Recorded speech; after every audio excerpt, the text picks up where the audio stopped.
Hello दोस्तों, good morning to all. आप सभी का स्वागत है हमारे अपने यूट्यूब चैनल पे। आई होप कि आप सभी बढ़िया हैं। एक्चुअली मैं लैपटॉप पे करने वाला था ये वाला वीडियो, लेकिन हो नहीं रहा है, थोड़ा इशू फिर से देने लगा है एंड अगेन ऐसे वीडियो बनाना पड़ रहा है।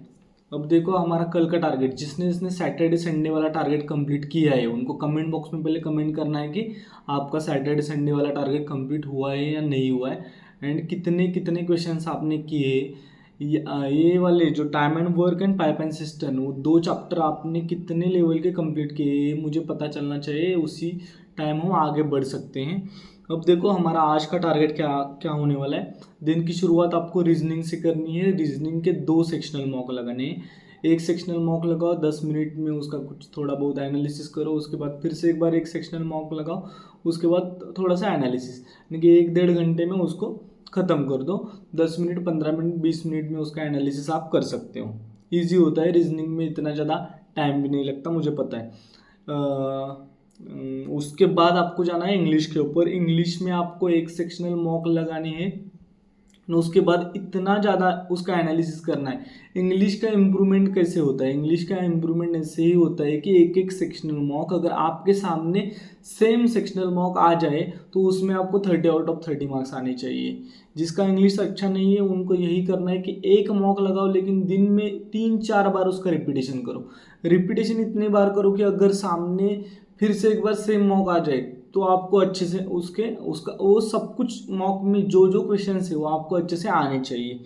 उसके बाद यानी कि एक सेक्शनल मॉक, उसका एनालिसिस, उसके बाद 1 घंटा आपको reading comprehension plus error detection, उसके क्वेश्चंस करने हैं जितने हो सके उतने। यानी कि टोटल 3 या 4 घंटे में आपको रीजनिंग एंड इंग्लिश को ख़त्म करना है। उसके बाद हम शिफ्ट हो जाएंगे हमारे क्वांट के ऊपर। क्वांट में आपको क्या क्या करना है? क्वांट में आपको time and work and pipe and system के 20-20 क्वेश्चन करने हैं। 20-20 question time and work and pipe and system के। उसके बाद आपको simplification, approximation, number series, quadratic and wrong number series के 10-10 क्वेश्चन करने हैं, यानी कि वो 50 क्वेश्चन।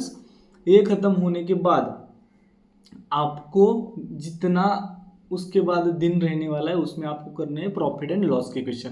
यानी कि आज का आपका मेन जो फोकस रहने वाला है वो प्रॉफिट एंड लॉस के ऊपर रहने वाला है। जल्दी जल्दी बाकी का ख़त्म करना है एंड प्रॉफिट एंड लॉस के ऊपर शिफ्ट करना है। अब देखो, प्रॉफिट एंड लॉस होने के बाद शाम को कंप्लीट सब आप पढ़ाई कंप्लीट करने वाले हो। उसके पहले आपको एक सेक्शनल मॉक लगानी है। सेक्शनल मॉक कौन की लगाते टाइम आपका फोकस किसके ऊपर होना चाहिए? आपका फोकस अरिथमेटिक के ये टॉपिक जिसको आपने कंप्लीट किया है, जिसमें आपने प्रिपरेशन किया है, ये टॉपिक्स के ऊपर आपका फोकस रहना चाहिए।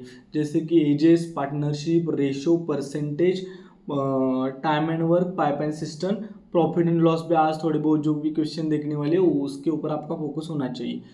अगर आपने उसमें से अगर 1-2 भी क्वेश्चन कर लिए मॉक में तो भी चलेगा। अगर नहीं हो पा रहे तो मॉक खत्म होने के बाद ये 5-6 टॉपिक जो है उसमें से आपको ढूंढ ढूंढ के वो क्वेश्चन सॉल्व करने हैं, आपको वो क्वेश्चन आने चाहिए।